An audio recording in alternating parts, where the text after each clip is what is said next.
ہمیں زندگی میں خوش کرنے والی خبریں بھی ملتی ہیں اور پریشان کرنے والی بھی۔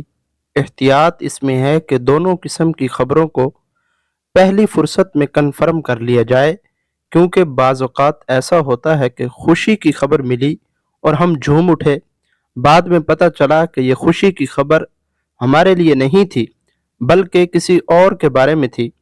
اس پر ہمیں صدمہ اور افسوس ہوتا ہے۔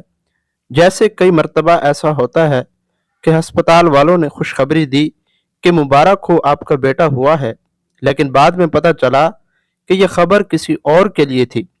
اسی طرح اسٹوڈنٹ کو پتہ چلا کہ اس کی فرسٹ پوزیشن آئی ہے تو اس نے خوشیاں منائی، لیکن جب رول نمبر وغیرہ اچھی طرح ملایا گیا تو معلوم ہوا کہ پوزیشن کسی اور اسٹوڈنٹ کی آئی ہے۔ اسی طرح کا معاملہ نوکری ملنے کی خبر پر بھی ہو سکتا ہے۔ اس طرح پریشان کن خبر کو بھی کنفرم کر لینا چاہیے تاکہ ہم خواہ مخواہ کی پریشانی سے بچ سکیں۔ جیسے انتقال کسی اور کا ہوا لیکن اسے بتایا گیا کہ تمہارا فلاں عزیز فوت ہو گیا ہے تو اس کے دل و دماغ پر غم کے بادل چھا گئے، لیکن جب فوتگی والے گھر پہنچا کہ وہ رشتہ دار تو زندہ سلامت ہے۔ چنانچہ اس طرح کی خبر کو بھی کراس چیک کر لینا چاہیے۔ امی جان کا انتقال، اسی نوعیت کا واقعہ بلال کے ساتھ پیش آیا۔ انہی کی زبانی سنیے۔ یہ 2011 کی بات ہے کہ میں 7th ایئر میں سبق پڑھ رہا تھا۔ اس دوران پرنسپل صاحب کو لینڈ لائن پر کال آئی کہ میں بلال کی ہمشیرہ ہوں، میری امی کا انتقال ہو گیا ہے۔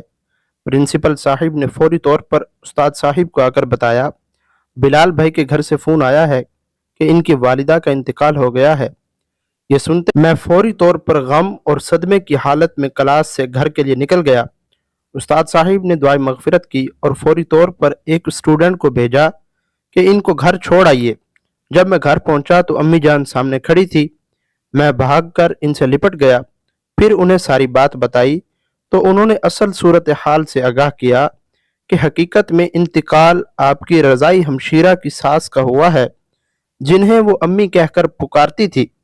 اب بات کھلی کہ میری رضائی بہن نے جب پرنسپل صاحب کو ایمرجنسی کال میں یہ کہا کہ میں بلال کی ہمشیرہ بول رہی ہوں، میری امی کا انتقال ہو گیا ہے، تو کسی بھی شخص کی طرح وہ یہ سمجھے کہ جب فون کرنے والی بلال بھائی کی بہن ہے اور وہ اپنی امی کی فوتگی کی خبر دے رہی ہے تو انتقال بلال بھائی کی امی کا ہوا ہے، اور یہی خبر انہوں نے استاد صاحب کو وساطت سے مجھے دی۔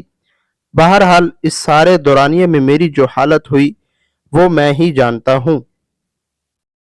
ناظرین، اس واقعے سے ہمیں یہ سبق ملتا ہے کہ ہمیں کوئی بھی خبر پہنچے تو سب سے پہلے ہمیں یہ چاہیے کہ ہم اس خبر کو کنفرم کر لیں۔ اس طرح کی پیاری پیاری اسلامک یوٹیوب ویڈیوز دیکھنے کے لیے ہمارے چینل کو سبسکرائب کریں، لائک، کمنٹ، شیئر ضرور کریں۔